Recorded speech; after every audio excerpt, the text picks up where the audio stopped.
하실 줄 믿습니다. 김진홍 목사님이란 분이 계세요.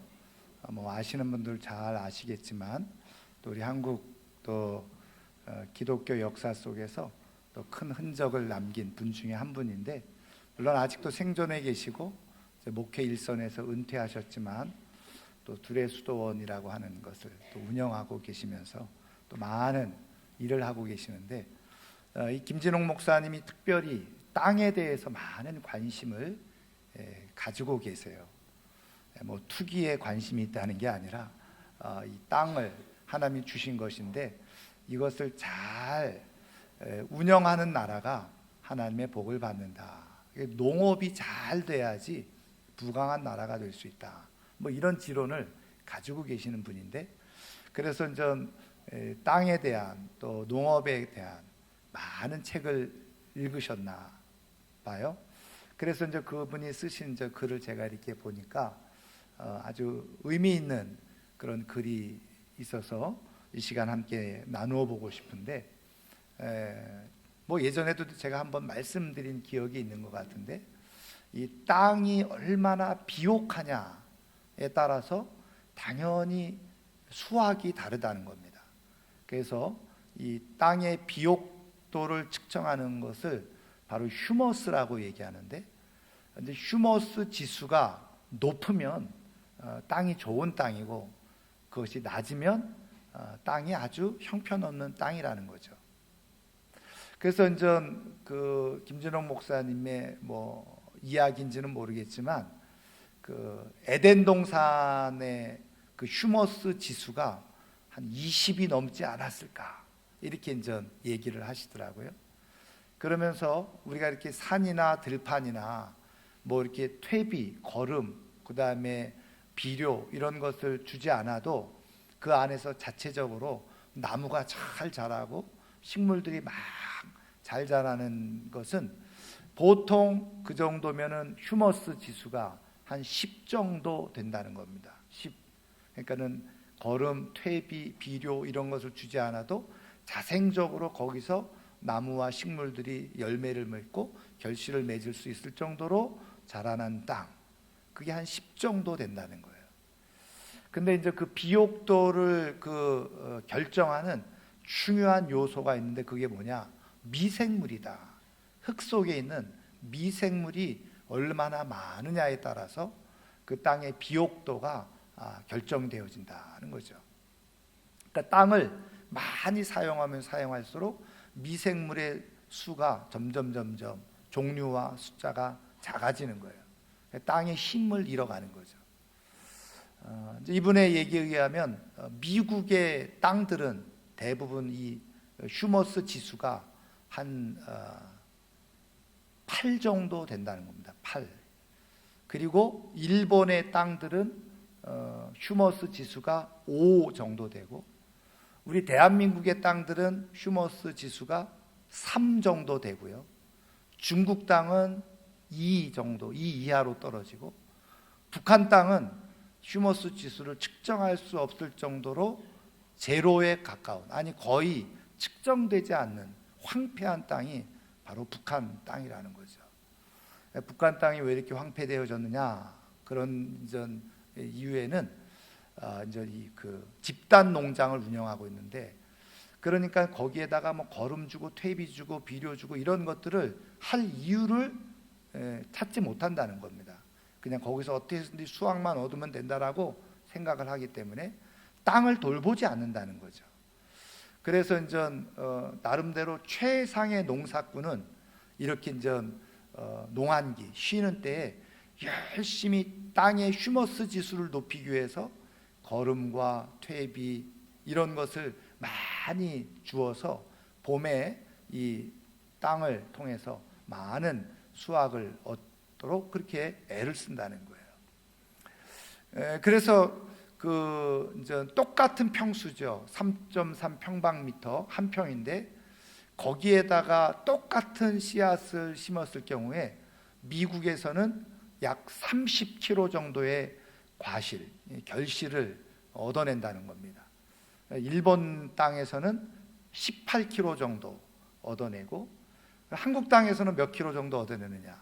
미국의 3분의 1인 10킬로 정도밖에 수확을 못한다는 겁니다. 그 땅이 그만큼 중요하다는 거죠.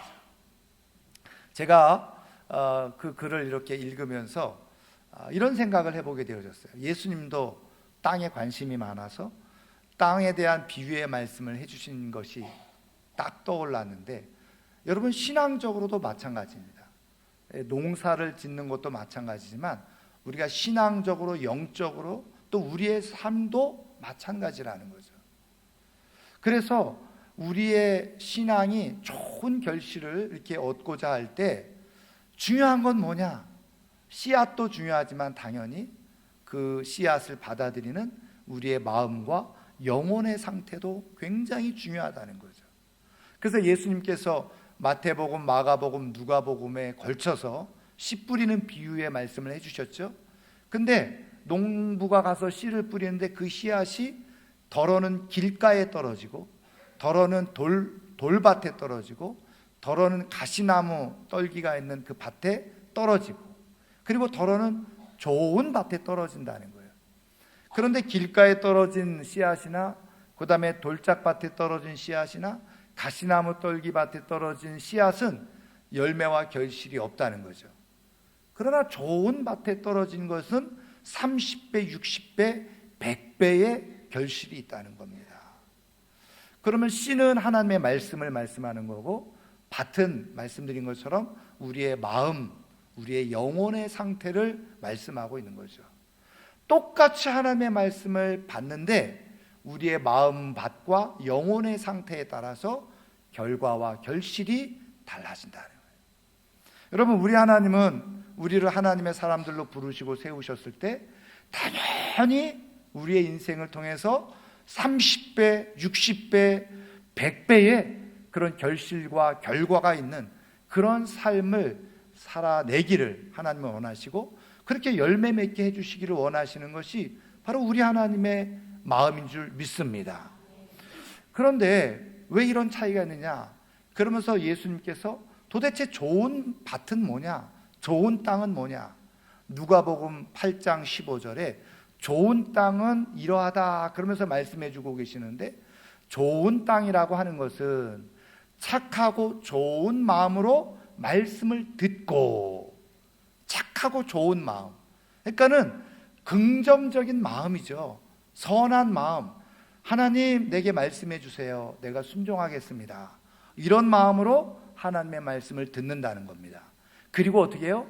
그 말씀을 지키는 거예요. 근데 더 중요한 게 뭐냐면 그 다음에 이렇게 말씀해 주고 있어요. 인내로 말미암아 결실하는 자니, 이렇게 말씀해 줘요. 그러니까 좋은 밭에 나타나는 특징이 뭐냐? 착하고 좋은 마음으로 말씀을 듣고, 그리고 그것을 지키는데 어떻게 하느냐? 결실이 있을 때까지 끝까지 인내하더라는 거예요.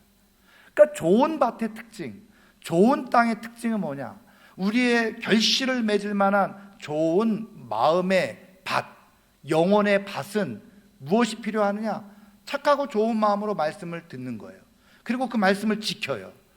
근데 많은 사람들이 듣는 것은 잘하는데 지키지를 못하는 사람이 있어요. 또 말씀을 듣고 지키는 것까지는 하는데 한두 번 지키다가 어떻게 해요?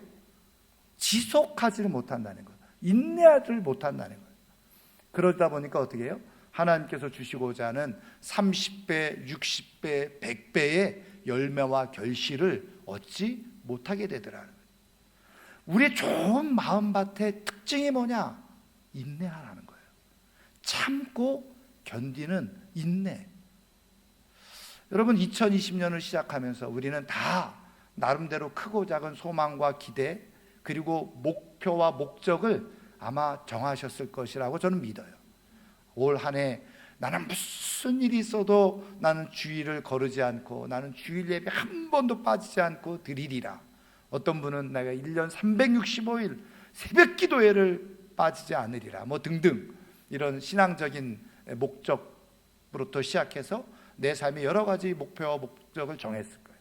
그런데 한 해가 지나고 나서 어떤 사람은 어깨가 축 늘어져서 후회를 하는 사람이 있는가 하면 어떤 사람은 아멘 할렐루야 하나님이 지켜주시고 도와주셨습니다 그러면서 열매와 결실을 얻고 하나님께 영광을 올려드리는 사람이 있는데, 저는 오늘 이 아침에 나온 우리 사랑하는 성도님들이 전자와 같이 어깨가 쭉 늘어져서 후회만 남기는 사람들이 아니라 정말 하나님 앞에 그 주어진 열매와 결실을 가지고 감사와 영광을 올려드릴 수 있는 하나님의 사람들 되기를 주님의 이름으로 축원합니다. 근데 그 열매를 맺으려면 뭐가 필요하다고요? 바로 인내가 필요하다는 거예요. 참고 견디는 것이 필요하다는 거예요. 여러분, 그런데 문제는 뭐예요? 참고 견디는 거, 인내하는 거 좋은지 누가 모르나. 우리의 고민은 그게 잘 안 된다는 데 있죠. 한두 번은 참아줘요. 한두 번은 견디는데 그게 지속적으로 잘 견뎌지지를 못하는 거예요. 인내하지를 못하는 거예요. 참아내지를 못하는 거예요. 그것이 우리가 가지고 있는 고민입니다. 그런데 우리 하나님은 우리를 너무나도 잘 알고 계시죠. 그래서 우리로 하여금 하나님께서 인내할 수 있도록 우리에게 말씀으로 교훈하시고 토전하고 계세요. 그러면 어떻게 하나님은 우리의 인생 마지막에 이를 때까지 좋은 결실을 맺도록 우리를 인내할 수 있도록 어떻게 돕고 계시는가?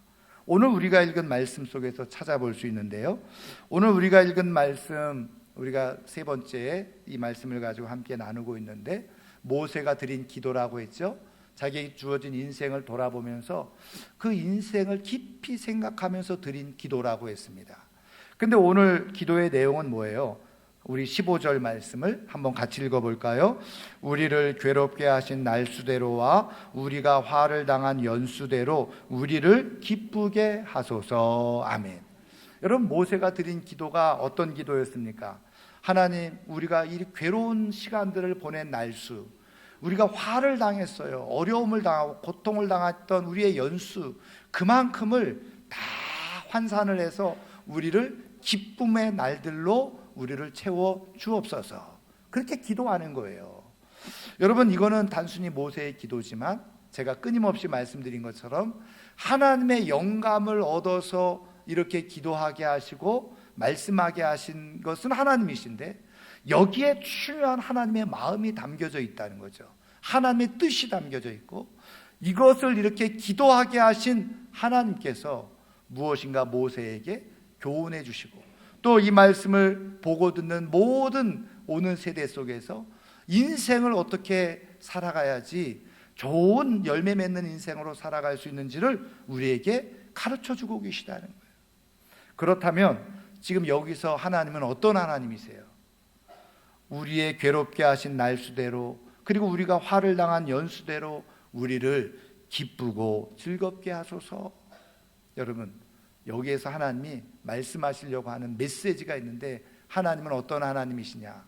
우리가 괴로운 날, 우리가 고통스러운 날, 때로는 우리의 인생에 억울한 날, 이런 날들만큼 우리의 인생에도 기쁨을 허락해 달라는 건데, 하나님이 그런 마음을 가지고 계시다는 거예요. 다시 말하면 하나님은 어떤 하나님이시냐? 우리의 인생의 괴로움과 고통과 아픔, 그 날수 이상 우리의 삶에 기쁨으로 보상해 주시고, 그리고 보응해 주시기를 원하시는 하나님이시라는 거예요. 여러분, 여기에서 우리는 하나님께서 지금 우리의 삶의 열매를 위해서 우리가 인내가 필요한데, 그 인내를 어떻게 감당해야 되는지를 이 말씀을 통해서 우리에게 주고 계시는 거예요. 그러니까 우리가 어떻게 인내할 수 있느냐는 거죠. 여러분, 우리가 인내하지 못하는 이유가 뭘까요? 상황과 환경 속에서 너무 힘든 거예요. 너무 고통스럽고 너무 괴롭고 때로는 막 억울한 상황이 있어요. 그럴 때 우리는 견디질 못하는 거죠. 참아내질 못해요. 그래서 나타나는 두 가지 현상이 있는데, 하나는 뭐예요?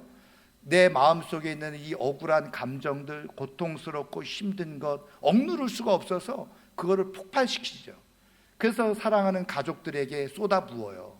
내가 이렇게 고통스럽고 내가 이렇게 죽을 지경이고 내가 화가 나서 미치겠다. 그러면서 가까운 사람들에게 쏟아붓죠. 뿐만 아니죠. 뭐 주변에 있는 사람들에게 그렇게 쏟아내거나, 아니면 크게는 이 사회를 향해서 자기의 분노의 감정들을 막 표출해내죠. 그래서 사람을 막 죽이기도 하고 상해를 입히기도 하고 그런 것 아니겠어요?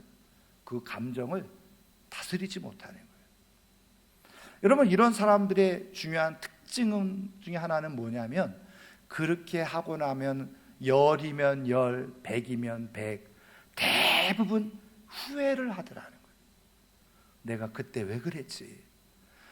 내가 그때 조금만 참았으면 됐을 텐데. 왜요? 그것의 결과가 좋은 것으로 나오는 경우는 거의 없거든요.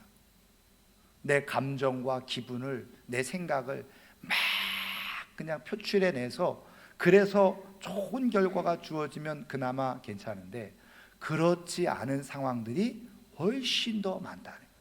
그러다 보니까 뭐 할까요? 자책이 되는 거예요. 내가 그때 왜 참지 못했을까? 그때 내가 조금만 내가 견뎠어야 되는데. 제가 이렇게 30여 년 목회를 하면서요, 사실은 뭐 저 자신뿐만 아니라 우리 성도님들하고 이렇게 상담하고 얘기할 때가 있어요. 근데 여러분, 제가 똑똑하거나 잘나서가 아니라 성경 말씀을 쭉 보면요, 하나님께서 우리의 인생에 많은 고비들이 있다는 것을 말씀해 주세요. 그런데 그 고비를 잘 넘기면 하나님이 예비해 놓으신 놀라운 열매를 얻을 수가 있어요. 그래서 저는 이때가 고비입니다. 저는 그게 또 보이잖아요. 이때가 고비입니다. 요것만 잘 견디고 참아내시면 됩니다. 그래서 제 말을 잘 귀담아 들으면 좋겠는데, 많은 분들이 그렇게 하지 못하더라고요. 그리고서 어떻게 해요? 여전히 자기 감정대로, 자기 생각대로 폭발시켜버려요. 근데 제가 옆에서 지켜본 결과로는 그래서 좋은 결과를 얻은 분들은 거의 없더라. 그리고 끊임없이 자기의 스스로 자책을 하면서 살아가는 거예요. 조금만 참으시면 됩니다. 조금만 견디시면 됩니다. 못 듣는 거예요. 이거를 견디지를 못하는 거예요. 또 하나 어떤 부류의 사람이 있느냐면요, 참으라고 하니까 그런 말은 수없이 들었잖아요. 참을 임자를 3개를 쓰시오. 화가 날 때마다. 그래서 참아요. 힘들고 어려운 것, 고통스러운 것, 또 억울한 것 막 속으로 참고 참아요. 근데 그 결과가 뭐예요? 속병이 나는 거죠. 화병이 나기 시작해요. 남에게 표현은 하지 못하고 나타내지는 못했는데 자기 속은 썩어 문드러지고, 그래서 어떻게 합니까? 깊은 우울증에 빠지거나 삶에 아무런 희망이 없거나, 그래서 무기력하게 그냥 살아가는 거예요. 여러분, 이 모든 결과의 현상, 이런 현상들은 왜 일어나느냐? 죄로 말미암은 인생의 모습이에요. 그런데 우리 하나님은요, 그렇게 우리의 인생 폭발하지 않고 속으로 꾹꾹 누르다가 화병당하지 않고 하나님이 가르쳐 주시는 인내의 방법을 우리에게 오늘 말씀해 주고 계시다는 거예요. 그럼 하나님께서 우리에게 인내하시게 하는 하나님의 방법이 무엇이냐? 오늘 말씀에 나와 있는 그대로 보상하시는 하나님, 보응하시는 하나님을 바라보고 기대하라는 거예요. 이거는 꽉꽉 누를 필요도 없고 자기를 분노 표출할 필요도 없는 거예요. 여러분, 우리가 인생을 살아가면서 하나님께서 말씀하신 것처럼 우리가 인생을 잘 살아가려고 해도 괴로운 날들이 있다는 거예요. 힘든 날들이 있죠. 또 때로는 억울한 그런 일을 당하는 그런 날들도 있다는 겁니다. 하나님이 그런 걸 모르시는 바가 아니에요. 그런데 그런 괴로운 날, 그리고 험악한 날, 그리고 수고가 있는 날, 슬픔이 있는 날들이 우리가 다 있어요.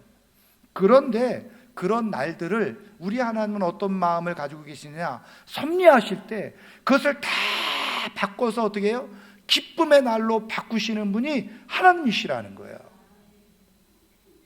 그것을 믿고 신뢰하고 기대할 줄 아는 사람, 그 사람이 진짜 영적인 인내를 할 수 있는 사람이라. 하나님은 우리가 그런 인내를 하기를 원하시는 거예요. 내 인생에 괴로움이 있어요. 수고스러움이 있고 고통이 있고 아픔이 있고 때로는 억울함이 있어요. 그런데 그럴 때 어떻게 해요? 하나님을 바라보는데, 하나님을 생각하는데 하나님께서 이렇게 말씀해 주신다는 거예요. 너의 괴로움의 날, 너의 고통의 날만큼 내가 너에게 기쁨을 줄 거야. 내가 너에게 즐거움을 줄 거다. 내가 다 그것을 영광으로 되갚아 줄 거야. 우리의 인생을 보상하시고 보응해 주시는 하나님. 그래서 믿음을 가지고 하나님을 제대로 신뢰하면서 살아가는 사람들은 때로는 순간적으로 인생의 괴로움을 만나죠. 고통을 만나기도 하고 가슴이 찢어지는 아픔을 겪고 때로는 억울해서 막 심장이 터질 만한 상황 가운데 있어요. 그런데 그것이 화병이 되지 않고 분노로 표출해서 그것이 자기의 인생을 오히려 마이너스로 만드는 것이 아니라, 그럴 때 하나님을 생각하는 거예요. 하나님을 바라보는데 하나님이 뭐라고 말씀하시는 거예요? 야, 내가 너의 그 괴로움을 알고 있어. 내가 너의 아픔을 알고 있다. 너의 고통을 알고 있어. 그렇지만 그거 내가 다 좋은 날로 바꿔줄 거야. 내가 다 그것을 기쁨으로 바꿔줄 거야. 하나님이 이렇게 말씀하시는 것을 듣는 거예요. 그러니까 어떻게 해요? 맞습니다. 맞아요. 하나님을 절대적으로 신뢰하는 사람에게 나타나는 특징이 뭐냐? 맞습니다. 그리고서 하나님 앞에 그대로 말씀을 믿고 모든 것을 보응하시고 보상하실 하나님, 그 하나님을 의지하면서 맞아요. 하나님 이거 바꿔주실 거죠. 하나님이 기쁨으로 바꿔주실 걸 난 믿습니다. 그러니까 속병이 생기지도 않고 그것을 자기의 의지와 생각대로 표출 굳이 하지 않아도 돼요. 왜? 하나님을 기대하니까.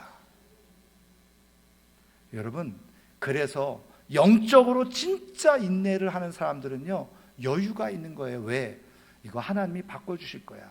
괴로운 나를 만났어요. 수고하는 나를 만났어요. 고통하는 나를 만났어요. 그리고 슬픔의 나를 만났어요. 때로는 억울한 나를 만났어요.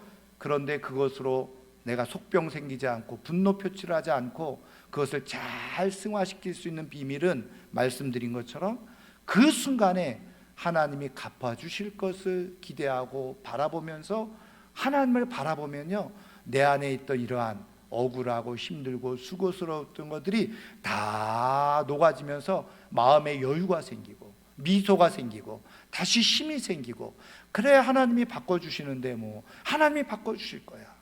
할렐루야. 저는 이 하나님을 분명히 믿고 있어요. 저는 이 땅에 살아가면서 내가 수고하고 힘들고 어렵고 고생하는 거 하나님이 다 갚아주실 것을 저는 믿습니다. 억울한 일이 있어도 하나님이 바꿔주실 것을 나는 믿습니다. 근데 이 땅에서 그런 것이 경험되지 못할 수도 있어요. 근데 저는 기대하는 것은 영원한 하나님 나라에서 내가 이 땅에서 수고하고 고통하고 어렵고 그리고 억울한 일을 잘 참고 견딘 만큼 영광으로 하나님께서 다 갚아주실 것을 저는 믿습니다.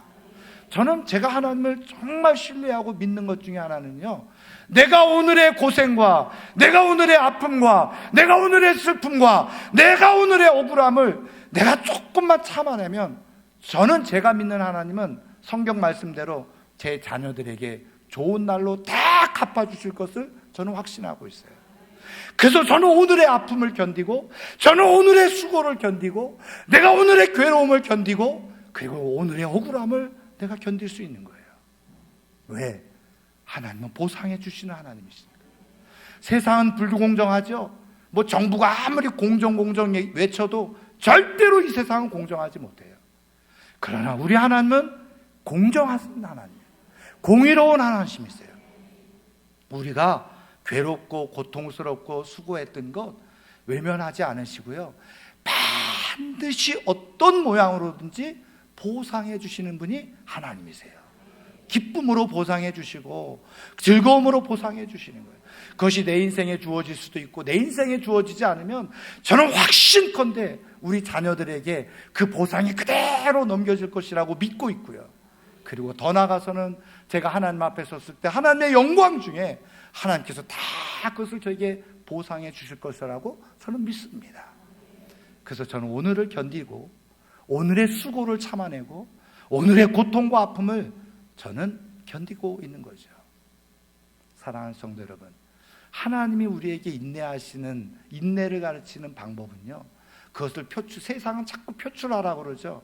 너의 감정을 표출해, 너의 생각을 네가 하고 싶은 대로 해. 아니면 옛날 방식 자꾸 속으로 그냥 삭히라고 그래. 그래서 속병이 생겨요. 하나님의 인내의 방법은 그게 아니에요. 하나님이 보상해 주시는 하나님을 기대하라 말씀하고 있는 거예요. 여러분, 그러면 하나님이 정말 보상해 주십니까? 우리가 거기서부터 걸리는 거예요. 정말 하나님이 보상해 주실까? 여러분, 하나님이 보상해 주시는 가장 완벽한 샘플이 있어요. 성경을 보면요, 물론 하나님이 여러 가지 인생 가운데 보상해 주시는 내용들을 많이 기록해 주고 있지만 그 중에 가장 완전하고 완벽한 보상의 샘플이 뭔지 아세요? 예수 그리스도의 십자가입니다. 여러분, 예수님의 십자가는 형벌의 십자가였죠. 저주의 십자가였죠. 고통의 십자가였습니다. 예수님께서 십자가를 지고 골고다 언덕을 향해서 올라가실 때 많은 사람들은 예수님을 저주하고 조롱하고 야유하고 비난했어요. 그러니까 예수님의 십자가는 조롱과 고통, 저주의 십자가, 형벌의 십자가였어요.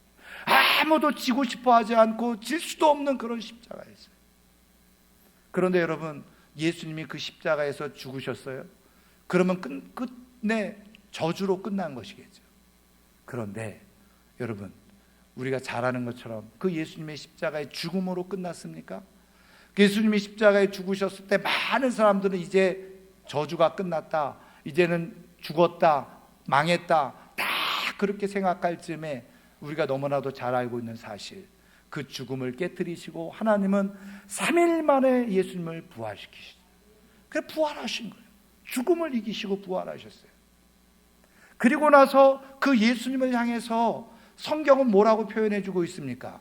여러분, 빌립보서 2장 5절에 보면 예수님께서 하늘에 계시다가 이 땅에 정말 가장 낮은 자리에 위치에 오셨고 그리고 십자가를 지셨다는 거예요. 그리고 2장 9절, 빌립보서 2장 9절 이하에 보면 이렇게 말씀해주고 있죠. 모든 이름 위에 뛰어난 이름을 주셨다. 그리고 하늘에 있는 사람, 땅에 있는 사람, 땅 아래에 있는 존재들까지도 무릎을 예수의 이름으로 다 꿇게 하셨다. 그리고 모든 이름으로 예수를 주님이라고 고백하게 하셨다.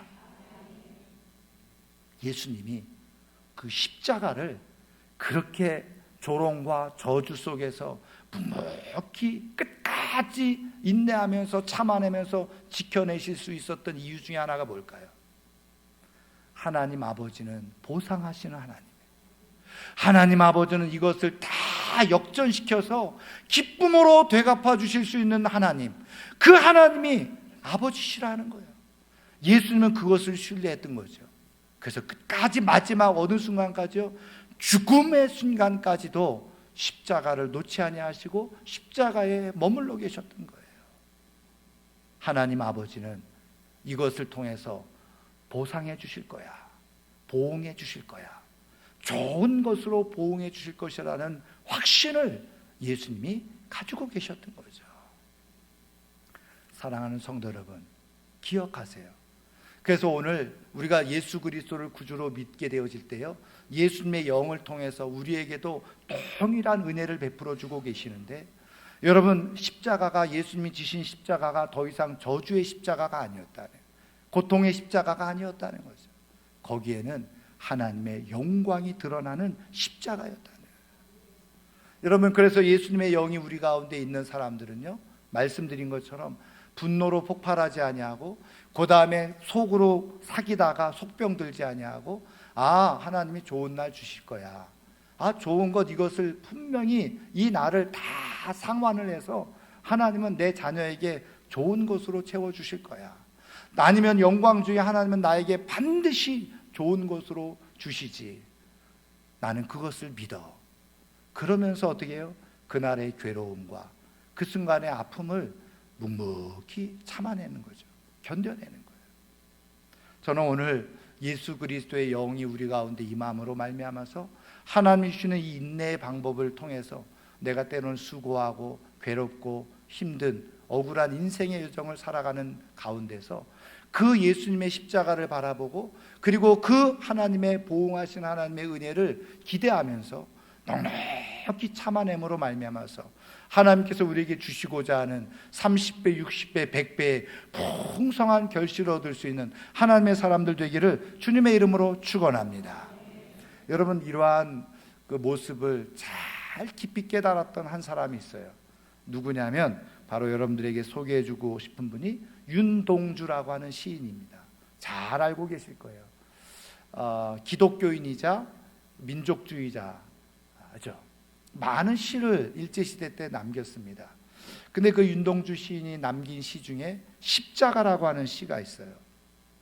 제가 이 시간 그 시를 한번 여러분들에게 소개를 해드리도록 하겠습니다. 쫓아오던 햇빛인데 지금 교회당 꼭대기 십자가에 걸리었습니다. 첨탑이 저렇게 높은데 어떻게 올라갈 수 있을까요? 종소리도 들려오지 않는데 휘파람이나 불며 서성거리다가 괴로웠던 사나이 행복한 예수 그리스도에게처럼 십자가가 허락된다면 모가지를 드러내고 꽃처럼 피어나는 피를 어두워가는 하늘 밑에 조용히 흘리겠습니다. 이게 윤동주 시인의 시예요.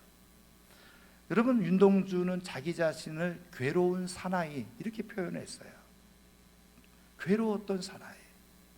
근데 자기가 지금 민족의 현실을 보고 자기가 처한 상황을 볼 때 괴로움이라는 거예요. 근데 그 윤동주 시인이 누구를 보았어요? 행복했던 예수 그리스도. 행복한 예수 그리스도. 분명히 십자가를 보는데 그 십자가를 보면서 윤동주 시인이 발견한 것은 행복한 예수 그리스도를 발견했다. 자기는 지금 인생 가운데서 민족적 상황에서 자기가 어찌할 수 없는 그런 괴로운 상황 가운데 놓여져 있어요. 자기는 괴로움에 지금 사로잡혀 있어요. 근데 십자가를 보니까 그 십자가에 주님이 행복한 모습으로 계시더라. 여러분, 윤동주 시인이 본 십자가는 저주의 십자가가 아니었어요.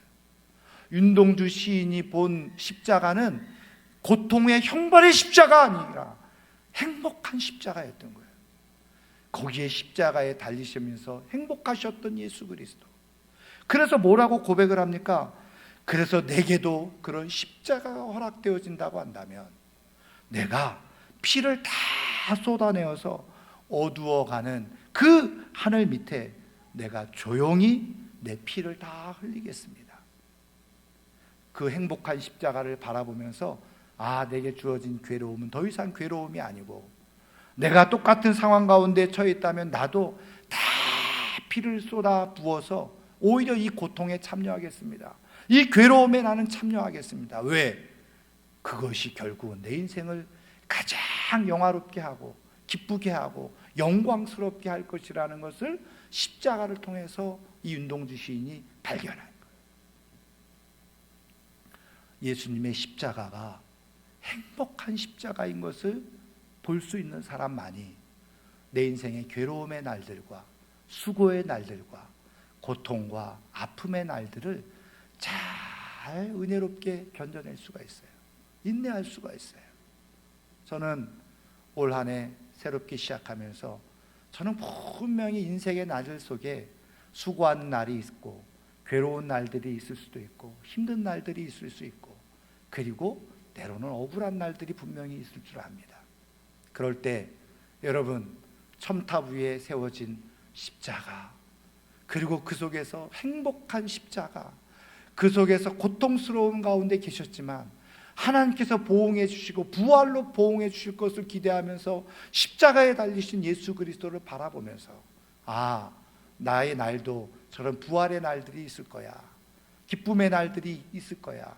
하나님 반드시 되갚아 주시지. 그리고서 하나님께 모든 것을 내어 맡기고 기다리고 견디고 참아냄으로 말미암아서 하나님께서 마침내 주실 그 부활의 큰 영광, 또 오늘 말씀해 주신 것처럼 기쁨의 날들을 경험하며 살아갈 수 있는 하나님의 사람들 되기를 주님의 이름으로 축원합니다. 축원합니다. 오늘 말씀을 생각하면서 우리 한번 같이 찬양하기를 원하는데요.